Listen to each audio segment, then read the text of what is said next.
I haven't heard such cold fury from a politician for a long time. I mean, the way he spat out the words Mandelson and Epstein, the way he talked about political games being played, and the way he referred quite rightly to the victims of Epstein. I mean, that was a really, really angry person talking about being let down, obviously, by someone he put his trust in. Now, whether it's going to move the dial, but I just thought as a sort of piece of putting on the record his fury, that was actually pretty effective. Well, the Prime Minister is going to be speaking in a few moments' time in what must surely be his most difficult week since entering office around a year and a half ago.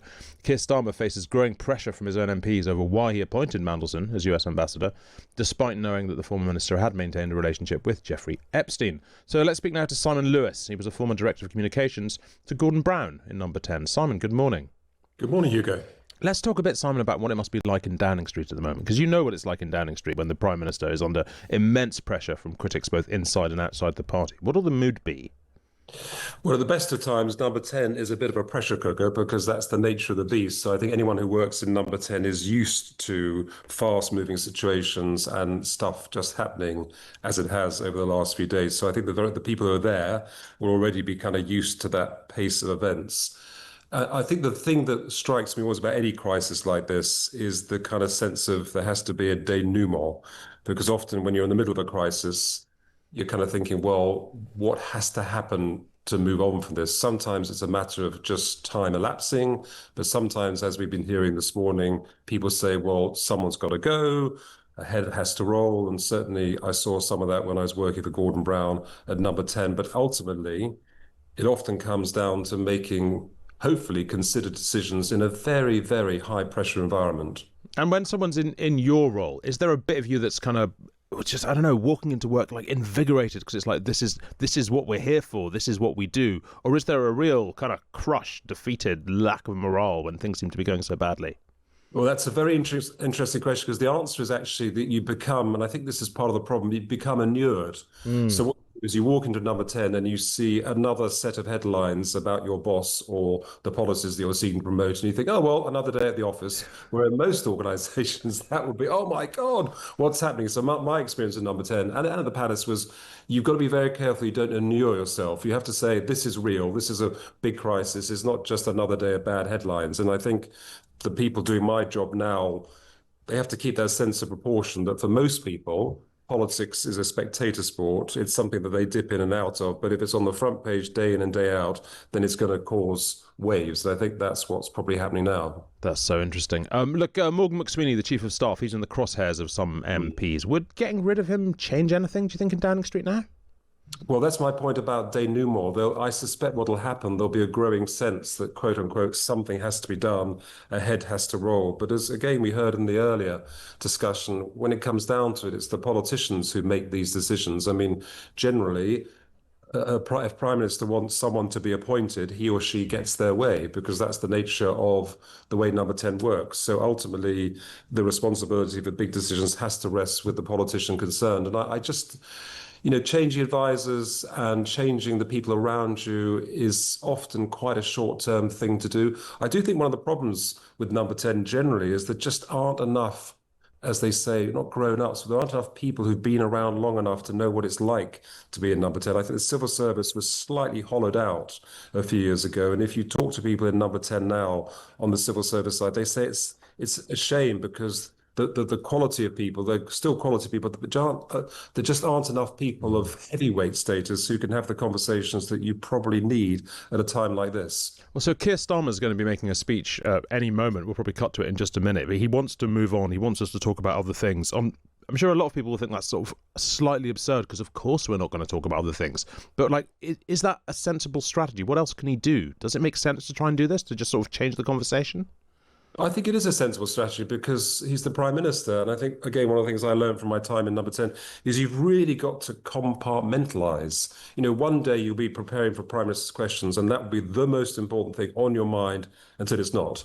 And I think to be an effective Prime Minister, any leader has to be able to say, right, we're now going to handle this issue and we're going to come back to it if we need to. And I think making a speech, I think it's about communities today and the important part they're going to, the government's policies around that. Yes, go out and do it. And obviously, this other story is going to continue to unfold. But I think being seen to be in a bunker, in inverted commas, is the last thing you want to do in a situation where things are swirling around like this. Well, I mean, about this other story, we've seen a lot over the last couple of days about the. Actually, you know what? I think we have to come back to that another time, because I think the Prime Minister is just taking to the stage this very moment.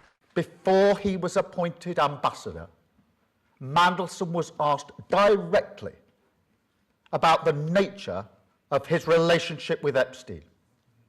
He was asked whether he had stayed at Epstein after his conviction.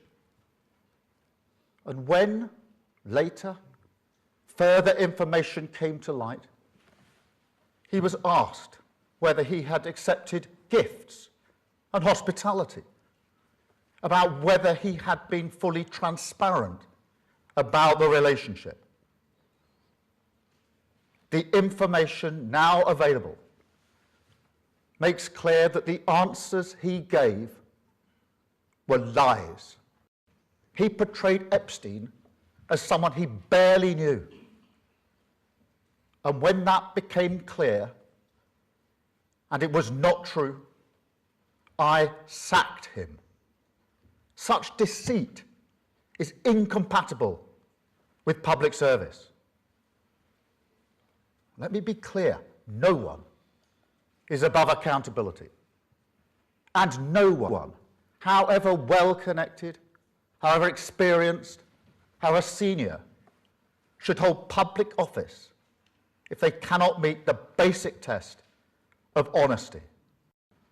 I understand the strength of public feeling. I share the anger that people feel when powerful individuals appear to escape scrutiny. And I want to be able to release those documents as quickly as possible. I wanted to release them yesterday, in fact, and to talk about them at Prime Minister's questions. But the police have advised that releasing certain information now could risk prejudicing a future investigation or legal process. And however frustrating from my personal point of view that is, and it is, I will not take any step, however politically tempting, however popular, that risks justice for victims.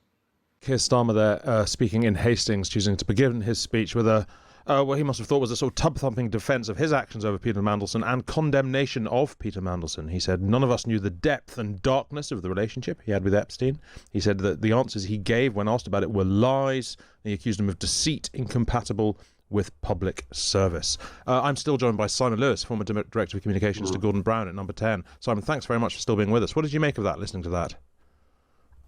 Well, I haven't heard such cold fury from a politician for a long time. I mean, the way he spat out the words Mandelson and Epstein, the way he talked about political games being played, and the way he referred quite rightly to the victims of Epstein. I mean, that was a really, really angry person talking about being let down, obviously, by someone he put his trust in. Now, whether it's going to move the dial, but I just thought as a sort of piece of putting on the record his fury, that was actually pretty effective. Let's see whether it does anything to change the current mood in the House of Commons. But I do think, Hugo, he touched on another very important point. What really worries me about this is it a rerun of 2009 and the expenses scandal, that the British public begin to lose once again faith in the system. If that happens again, and happens the way it did last time, it's a serious, serious problem for the body politic. Well, I mean, the point he made towards the middle of that about how that he wanted to release all the advice he was given, release all the information, but he's been told by the Met Police not to because it could prejudice an investigation. That's a particular political nightmare because, I mean, while I'm sure that is the truth, a lot of people aren't necessarily going to believe it.